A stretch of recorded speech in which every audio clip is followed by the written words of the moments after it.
पहला हम करेंगे शुड। सबसे पहले मुझे बताओ कि ये शुड कौन सा टेंस है। शुड को हम कई बच्चों को ऐसा लगता है ना कि मैम शैल का पास्ट शुड होता है, ठीक है, शैल का पास्ट शुड होता है, ओके, और विल का पास्ट वुड होता है। चलो होता है बिल्कुल होता है, लेकिन ये भी ध्यान रखना है कि विल का पास्ट तो वुड होता है, बट कभी कभी शैल का पास्ट हम शुड भी लिखते हैं और कभी कभी शैल का पास्ट शुड तो होता है, हम शैल का पास्ट वुड भी लिखते हैं और कभी कभी हम शुड को हमेशा पास्ट टेंस में ही नहीं लिखते, हम शुड को प्रेजेंट में भी लिख सकते हैं, ठीक है। तो शैल का पास्ट शुड भी हो सकता है, वुड भी हो सकता है। देखो ऐसा कैसे एरर आता है आपके नरेशन में, ऐसा आएगा। पहले तो ये देखो, ओके, पहले इसके टेंस पे थोड़ा सा बात कर लेते हैं, फिर इससे क्या क्या एरर्स आएगा वो मैं बताती हूँ। मैंने लिखा he said that, ये he said that नीचे लिख रही हूँ, जगह बनेगा। he said, इस वर्ड का, इस शुड का थोड़ा सा पोस्टमार्टम किया जाए टेंस से रिलेटेड, क्योंकि शुड को हम पास्ट भी यूज़ कर सकते हैं, हम शुड को प्रेजेंट भी यूज़ कर सकते हैं, और शैल का पास्ट शुड भी हो सकता है और शैल का पास्ट वुड भी हो सकता है। तो आप मुझे बोलोगे कि मैम हमने तो पढ़ा है कि विल का पास्ट वुड होता है, लेकिन शैल का पास्ट भी वुड हो सकता है, बता रही। He said I shall do the work, ये आपको नरेशन में हेल्प करेगा, आई शैल डू द वर्क। अच्छा, पहले मुझे एक और चीज़ करवाना था, एक मिनट, सॉरी, पहले मैं ये लिख दूँ, he said that we should help the poor, पहले ये करवा लेती। He said that we should help the poor, और यहाँ पे बोला इन्होंने he said that we would help the poor. दोनों सेंटेंस पास्ट में जा रहा है, क्योंकि बात उसने कही है पास्ट में। He said that we should help the poor और he said that we would help the poor, दोनों पास्ट में जा रहा है, ठीक है। यहाँ से हमें पता चल गया ना कि हमारा सेंटेंस पास्ट में जा रहा है। अब मुझे बताओ कि दोनों में से कौन सा सेंटेंस करेक्ट है। पहले हाँ, शैल का पास्ट शुड भी होता है, शैल का पास्ट वुड भी होता है, ठीक है। शैल का पास्ट शुड के सेंस में भी जाता है, मैं बता रही हूँ कब पास्ट शुड लगाना कब वुड लगाना। दोनों सेंटेंस ग्रामेटिकली सही है, ओके, दोनों सेंटेंस में कोई डिफरेंस नहीं है, दोनों सेंटेंस डिफरेंस तो है, दोनों सेंटेंस ग्रामेटिकली सही है, बट यहाँ पे थोड़ा सा अलग मूड है। He said that we should help the poor, उसने कहा था कि हमें गरीबों की मदद करनी चाहिए, गरीबों की मदद करना हमारा कर्तव्य है। यहाँ ड्यूटी और सजेशन है, हमें गरीबों की मदद करनी चाहिए हमेशा। और he said that we would help the poor, यहाँ सेंटेंस का सेंस क्या जा रहा है, उन्होंने पास्ट में बोला था कि हम गरीबों की मदद करेंगे, ठीक है। We would help the poor, he said that we would help the poor, हम गरीबों की मदद करेंगे, ठीक है, करेंगे, पास्ट में बोला था, और यहाँ हमें करनी चाहिए। तो यहाँ सजेशन का सेंस है, बट यहाँ पास्ट में उन्होंने कोई अपनी विश जताई थी, हमें गरीबों की मदद करनी चाहिए, हम गरीबों की मदद करेंगे, विश बता रहे हैं पास्ट की। तो यहाँ पे कोई सजेशन का सेंस नहीं आ रहा है, कोई सजेशन का सेंस नहीं आ रहा, दोनों सही है। हाँ, both the sentences are grammatically correct, but the meaning conveyed by both the sentences is entirely different। दोनों का मतलब है हमें करना चाहिए और हम करें। चलो ये तो हो गया। अब आपका प्रॉब्लम नरेशन में आने वाला है। नरेशन में ऐसा दे देंगे, he said I shall help the poor, he said I shall help the poor। ये आपका नरेशन में इनडायरेक्ट है, और इसका डायरेक्ट में ऑप्शन देने वाले हैं ना, डायरेक्ट में ये क्वेश्चन है हमारा, और एक ऑप्शन में देंगे he said that he should help the poor, ठीक है, he should help the poor। और एक ऑप्शन में देने वाले हैं he said that he would help the poor। अभी ना हम शुड का एकदम पोस्टमार्टम कर रहे हैं कि शुड को हम पास्ट में भी लिख सकते हैं, और कभी कभी वुड भी, शैल का पास्ट शुड भी होता है, वुड भी होता है। he would help the poor, help the poor।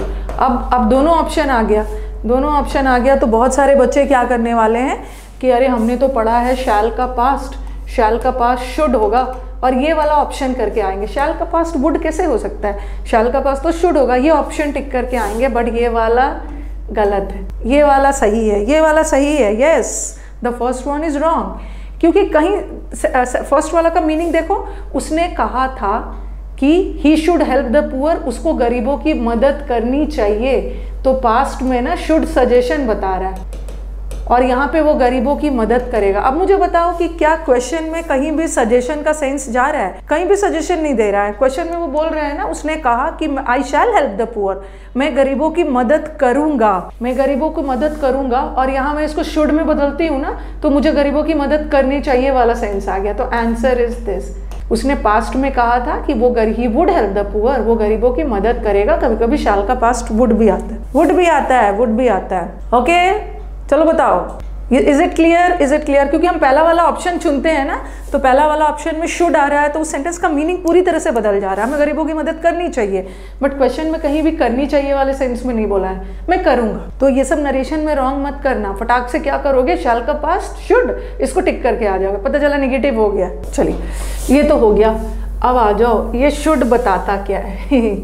ये तो अपने पहले भी पढ़ा होगा कि मैम ये शुड मॉडल वर्ब है, ये शुड मॉडल वर्ब है, अपने साथ V1 लेता है। और ये शुड ऐसे ऐसे फूल पत्ती बना देती हूँ। ये शुड ड्यूटी के लिए यूज़ करते हैं। ड्यूटी मतलब यहाँ ऑफिस वाला ड्यूटी नहीं है, जब भी कर्तव्य का सेंस आए, जब भी एडवाइस आए, ठीक है, मॉरल एडवाइस या सजेशन आए, किसी को एडवाइस सजेशन सुझाव दिया जा रहा है, कोई नैतिकता वाला सेंस आए, मॉरल ऑब्लिगेशन, मॉरल नैतिक कर्तव्य वाला सेंस आए, ठीक है, तो हम उसके लिए शुड लगाते हैं। और ये सब जो है ना सिर्फ छापने के लिए, कि सारे बच्चों को पता है, सारे बच्चों को पता है कि शुड हमेशा एडवाइस सजेशन और ये सब के लिए यूज़ होता है, ठीक है, ये सबको पता है। लेकिन यहाँ से क्या क्या एरर्स आते हैं आप देखो। शुड मॉडल वर्ब है, अपने साथ V1 लेता है, और शुड के साथ मैं एक चीज़ और जोड़ती हूँ, ऑट टू। अब शुड, ऑट टू भी मॉडल वर्ब है, ऑट टू भी मॉडल वर्ब है, बट डिफरेंस क्या है कि शुड के साथ टू नहीं लगता है, ऑट के साथ टू लगता है। और ये भी वही सब चीज़ बताता है, ये भी एडवाइस के लिए और सजेशन सबके लिए यूज़ होता है। जो चीज़ शुड के लिए यूज़ होता है वही चीज़ ऑट टू के लिए होता है। दोनों मॉडल वर्ब है, दोनों V1 लेता है, दोनों में कोई डिफरेंस नहीं है। और यहाँ से एरर्स नहीं आने वाला है। सिर्फ देख लेना, शुड के साथ V1 V2 V3 ना लगा दे। अब मैंने लिखा we should help the poor, या मैंने लिख दिया पुअर वाला से हटते हैं। We should respect our elders, we should respect our elders, हमें अपने बड़ों की रिस्पेक्ट करनी चाहिए। और we ought to respect our elders, ought to भी वही बताता है ना जो शुड बताता है, बट शुड के साथ टू नहीं लगता है, ऑट के साथ टू लगता है। हाँ, तो दोनों करेक्ट है। जब दोनों करेक्ट है तो यहाँ से थोड़ी एरर आएगा। बस थोड़ा सा दोनों में डिफरेंस क्या है जो आप स्पोकन इंग्लिश में यूज़ कर सकते हो। थोड़ा सा ऑट टू डालते हो ना तो सेंटेंस में ज़्यादा एम्फोसिस आती। ये तो सब बच्चों को पता चल गया, यहाँ से कुछ खास एरर्स आने वाला नहीं। हमें अपने बड़ों की रिस्पेक्ट करनी चाहिए, और वी ऑट टू रिस्पेक्ट, हमें अपने बड़ों की रिस्पेक्ट करनी ही चाहिए। थोड़ा सा ज़्यादा दबाव डाल के बोल रहे हो तो वहाँ पे ऑट टू लगा दो। बट ग्रामेटिकली तो दोनों सेंटेंस सही है ना। एग्जाम में तो जो गलत है उसमें एरर निकालने के लिए आता है, जो गलत है, हाँ दोनों सही है, दोनों सही। यहाँ से कुछ एरर वगैरह नहीं आने वाला है। अब एरर कहाँ से आएगा? दोनों सही है, थोड़ा सा सेंटेंस में ज़्यादा दबाव डालना है ना, तो ऑट टू यूज़ करो। We ought to help the poor, हमें गरीबों की मदद करनी ही चाहिए। चलो ये सब हो गया। अब आ जाओ, यहाँ से वैसा कुछ एरर्स आने वाला नहीं है, बस ये सिर्फ छापने के लिए होता है कि मैम ने कुछ उड़ाया तो नहीं है, मैम ने सब बता दिया है क्या। अब हम शुड का और भी पोस्टमार्टम पे जाते हैं। ये जो वाक्य में शुड है ना, बहुत खूबसूरत वर्ड है शुड। ऐसे तो ये शुड मॉडल वर्ब होता है, वेरी गुड मॉडल वर्ब होता है, अपने साथ V1 लेता है, ठीक है। लेकिन V1 लेता है और क्या बता रहा था, सजेशन वगैरह। ये सब बच्चों को पता चल गया है इसके सजेशन एडवाइस के लिए। लेकिन ये जो शुड है ना, पॉइंट टू बी नोटेड, यहाँ से एरर्स मिलने वाला है। यहाँ से एरर्स मिलने वाला है कि ये शुड कर्तव्य और एडवाइस बताने के अलावा ये शुड वाक्य में कंडीशन भी बताता है, कंडीशन भी बताता है, ठीक है। वैसे तो शुड मॉडल वर्ब होता है, लेकिन वाक्य में जब शुड कंडीशन बताने लगे ना, तो वहाँ का शुड कंजंक्शन का काम करने लगेगा। बताती हूँ कंजंक्शन का। कुछ एकाध मॉडल वर्ब्स होते हैं जो मॉडल वर्ब्स के अलावा, जो मॉडल वर्ब्स होने के अलावा कंजंक्शन का भी काम करता है। जैसे मैंने आपको कंजंक्शन पढ़ा दिया है, और कुछ कंजंक्शंस पढ़ाया था जो इफ़ जो कंडीशन बता रहा था, आपको याद होगा मैंने ऐसा कुछ बताया था इफ ही कम्स, अब आपके दिमाग में आ रहा है मैम हमने तो पढ़ा था शुड एडवाइस सजेशन बताता है, एग्जाम्पल दीजिए कि कहाँ पे शुड कंजंक्शन का काम कर रहा है और जब कंजंक्शन का काम करेगा तो कैसे कंडीशन बताएगा। अब मैंने लिखा if he comes I will go, जब वो आएगा तब मैं जाऊंगा, means I will go on the condition that he comes, मैं तभी जाऊंगा जब वो आएगा। तो यहाँ पे इफ कंजंक्शन का काम कर, ठीक है, इफ कंजंक्शन है, कंजंक्शन का काम कर रहा है, दो क्लॉज को जोड़ रहा है, सब्जेक्ट वर्ब और यहाँ भी सब्जेक्ट। अब मुझे इफ से तो नहीं जोड़ना है, अभी मुझे प्रूफ करना है ना कि शुड भी कंजंक्शन होता है, तो मैं ऐसा भी लिख सकती हूँ should he come I will go, this one is also correct. इसको गलत मत मान लेना, ठीक है, इसको गलत मत मान लेना, क्योंकि यहाँ शुड अगर मैं, और एक चीज देखना, एक चीज क्या हुआ है कि इन्वर्जन हो गया है। एक दो चीजें याद रखना है कि हम शुड को एज अ कंजंक्शन तभी यूज करेंगे ना जब इन्वर्जन किया जाएगा। देखो अगर मैं ऐसा लिखूँ ना ही शुड कम, तो यहाँ तो इन्वर्जन नहीं हो रहा है, ना, सब्जेक्ट के बाद वर्ब आ रहा है। ही शुड कम मतलब उसको आना चाहिए, हम एडवाइस दे रहे हैं भाई उसकी ज़रूरत है, उसको आना चाहिए, तो यहाँ इन्वर्जन नहीं दे रहा। और जब शुड में हम इन्वर्जन नहीं कर रहे हैं ना तब एडवाइस वाला सजेशन आता है, बट यहाँ मैंने इन्वर्जन कर दिया। देखो सब्जेक्ट से पहले वर्ब डाल दिया है, बट बाकी जगह पे ना सब्जेक्ट के बाद वर्ब डाला है, तो यहाँ का शुड कहीं भी एडवाइस दे रहा है, should he come I will go, उसको आना चाहिए और मैं जाऊँगा, तो यहाँ का शुड कहीं से भी एडवाइस देने के सेंस में नहीं है। क्यों? क्योंकि यहाँ का शुड को मैंने एज अ कंजंक्शन यूज किया है। जब भी शुड को कंजंक्शन के रूप में यूज करोगे ना तो उसको सब्जेक्ट से पहले डाल देना, सब्जेक्ट से पहले डाल दोगे तो वो कंजंक्शन बन गया और कंडीशन बता रहा है कि अगर वो आता है तो मैं जाऊंगा। हाँ, should can also be use, ये सब तो असली वाला कंजंक्शन है, इफ तो असली वाला कंजंक्शन है ही, but should as a modal verb conjunction का भी काम कर सकता है, बशर्ते कि उसमें इन्वर्जन डाल दो। कंजंक्शन का काम तब करवाओगे ना जब सब्जेक्ट से पहले वर्ब डालो। तो यहाँ का should is not denoting any suggestion and all, यहाँ का should is acting as a conjunction and it is denoting condition कि अगर वो आता है तो मैं जाऊंगा। और देख रहे हो आप कि अगर इफ लगाकर कंडीशनल बना रहे हो ना तो इन्वर्जन नहीं हो रहा है। ये चीज तो दिमाग में जा रहा होगा कि इफ लगाकर कर रहे हैं तो इन्वर्जन नहीं हो रहा है, सब्जेक्ट के बाद वर्ब आ रहा है। इन्वर्जन किसे बोलते हैं? इन्वर्जन मतलब उल्टा, सब्जेक्ट से पहले वर्ब आ गया। इन्वर्जन टॉपिक मैंने पढ़ाया है, लेकिन यहाँ पे अगर शुड लगा के बनाते हैं ना तो सब्जेक्ट के बाद वर्ब नहीं आएगा, सब्जेक्ट से पहले वर्ब आएगा। इन्वर्जन करना, इन्वर्जन। और दूसरा चीज क्या है आपको दिख रहा होगा कि यहाँ तो ही था तो मैंने कम्स लगाया, लेकिन यहाँ भी तो ही है लेकिन मैंने कम लगाया। बताओ ऐसा क्यों? सब्जेक्ट से पहले कोई इन्वर्जन, ऐसा क्यों? हाँ, ही के साथ कम्स लगता है बट बीच में कोई बट मॉडल वर्ब आ गया, और मॉडल वर्ब के साथ तो V1 तो पहले मुझे बताओ कि ये क्लियर है? कम्स नहीं आना चाहिए ना, शुड ही कम्स नहीं होगा, शुड मॉडल वर्ब है, मॉडल वर्ब के साथ V1 आएगा। देखो अकेला ही रहता तो मैं कम्स लगाती ना, बट बीच में मॉडल आ गया, मॉडल के साथ। ये समझ में आ रहा है? इसी बात पे सेशन को लाइक कर देना है, हाँ, ये सब पॉइंट्स को नोट करते जाना, पॉइंट्स टू बी नोट करते जाना। हाँ, शुड यहाँ मॉडल है, बस याद रखना है। अभी जो भी पढ़ाना उसमें आपने क्या सीखा कि शुड सजेशन एडवाइस के लिए भी यूज़ करते हैं, और कभी कभी हम शुड को कंडीशन बताने के लिए भी यूज़ करते हैं। और जब वाक्य में शुड कंडीशन बताएगा ना तो इन्वर्जन लेगा। इन्वर्जन मतलब सब्जेक्ट से पहले वर्ब आएगा और शुड के साथ V1 आ, ठीक है, ओके। हाँ, ये वाला हो गया। चलो, क्योंकि कई बार ना इसको बच्चे रॉन्ग समझ लेंगे कि अरे should he come I will go, इसमें शुड के साथ तो V5 क्यों नहीं डाला है, V1 होगा, और इन्वर्जन क्यों किया है? बिकॉज होगा, अगर शुड एडवाइस के सेंस में यूज हो रहा है तो इन्वर्जन मत करना, कंडीशन के सेंस में हो रहा है कर। अकेला हैड जो होता है ना पास्ट बताता है, अकेला हैड पास्ट बताता है, बिल्कुल पास्ट बताता है अकेला हैड को हम सिंपल पास्ट भी यूज़ कर सकते हैं, पास्ट परफेक्ट भी यूज़ कर सकते हैं। देखो अकेला वाक्य में हैड आ गया ना तो मैंने लिखा आई हैड अ पेन, और फिर मैंने लिखा आई हैड रिटन। कंफ्यूज मत होना, आई हैड रिटन। तो ये क्या है? ये हैड जो है, अकेला हैड पास्ट टेंस बताता है और ऑक्सिलरी का भी काम कर सकता है, मेन वर्ब का। यहाँ का जो हैड है ना ये मेन वर्ब का काम कर रहा है, क्योंकि पेन तो नाउन है, और यहाँ का हैड ऑक्सिलरी का काम कर रहा है, तो मुझे ये बताना है कि हैड ऑक्सिलरी का भी काम कर सकता है और मेन का भी कर सकता है। यहाँ पे अकेला हैड है तो ये पास्ट है, और यहाँ भी हैड है, हैड के बाद V3 आ गया तो ये पास्ट परफेक्ट है। तो अकेला हैड का ना हम पास्ट और प्रेजेंट बनाते हैं।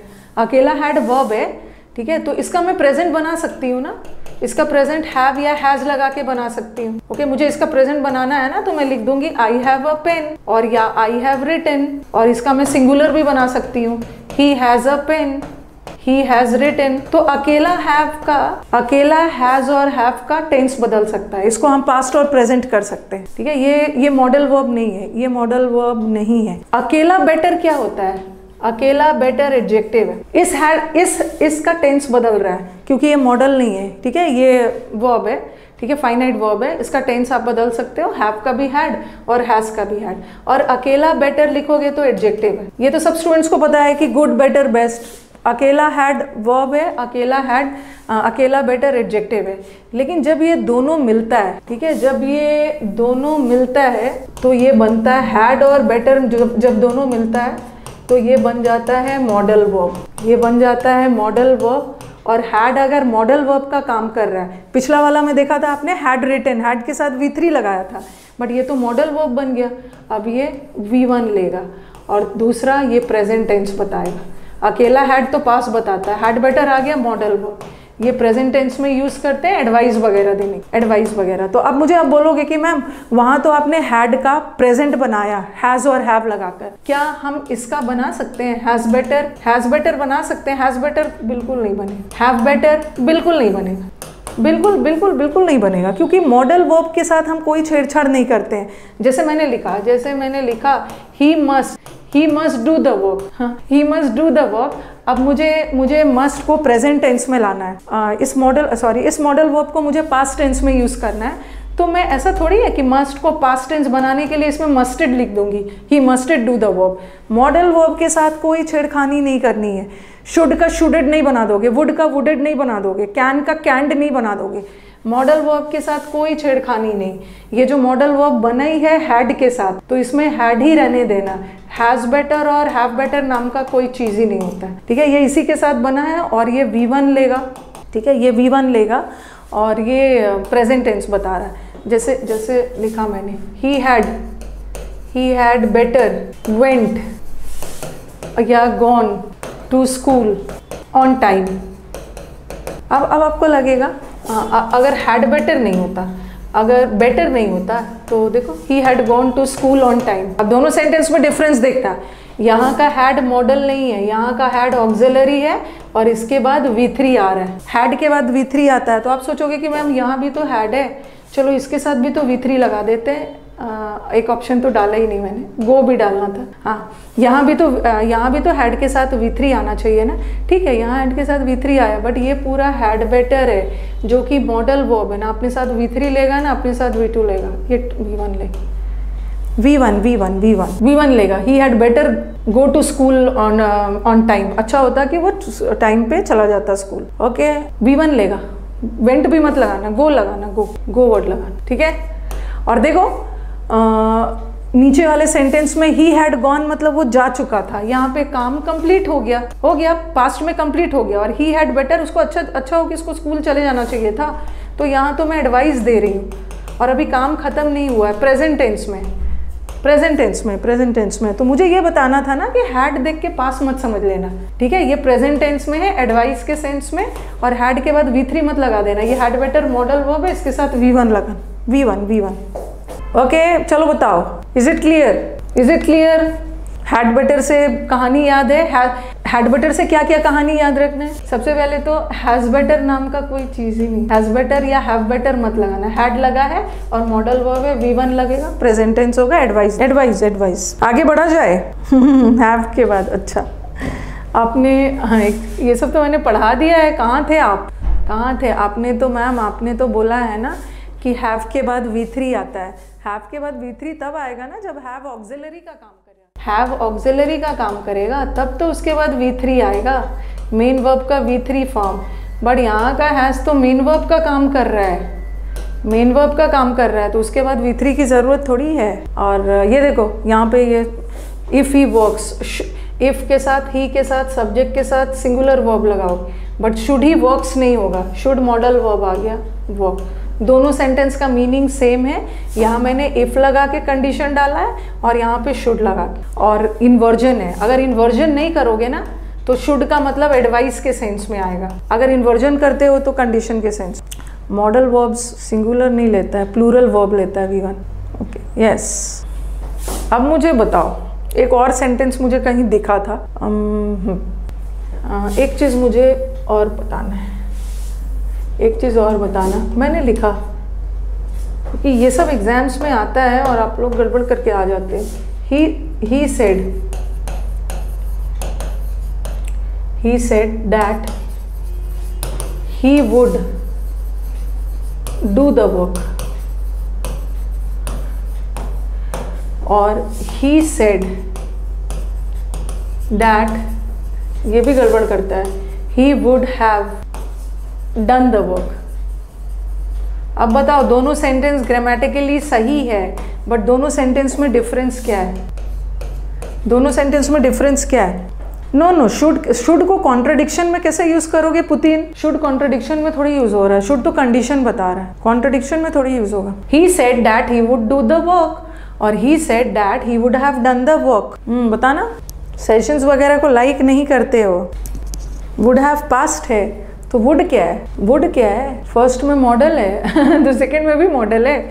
आपने कल पढ़ा था ना कि मॉडल वर्ब के साथ V1, लेकिन अगर मॉडल वर्ब के साथ हैव आ गया तो V3। क्या डिफरेंस है? दोनों सही है दोनों सही है, बट हैव डन ये सेंटेंस हो गया आपका परफेक्ट, और ये सेंटेंस हो गया ही वुड डू पास्ट का इनडेफिनिट, ये इनडेफिनिट हो गया।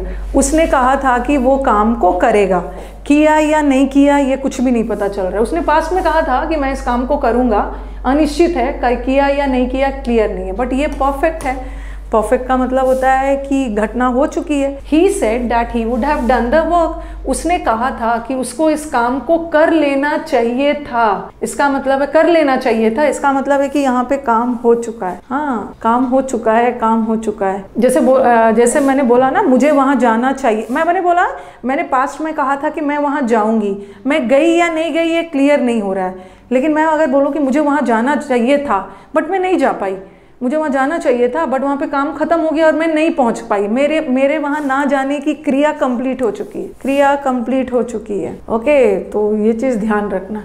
यही वाला सेंटेंस है, देखो एक सेंटेंस है, it was very cold, he should bring his woollen clothes but he didn't. ये सेंटेंस रॉन्ग है। अब मुझे बताओ, ये सेंटेंस रॉन्ग है, कहाँ पे रॉन्ग है? तृप्ति, मैं नोट सेंड कर दूंगा।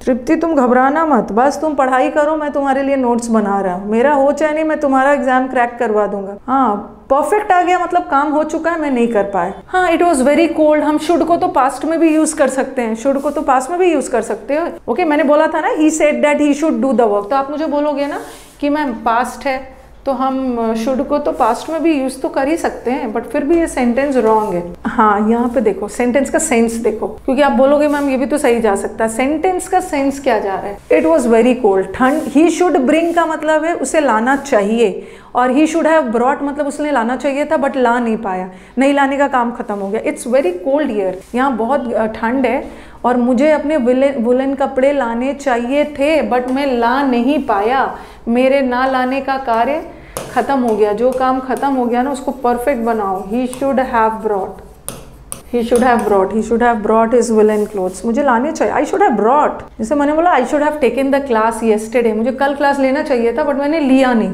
मीन्स मेरे क्लास ना लेने का काम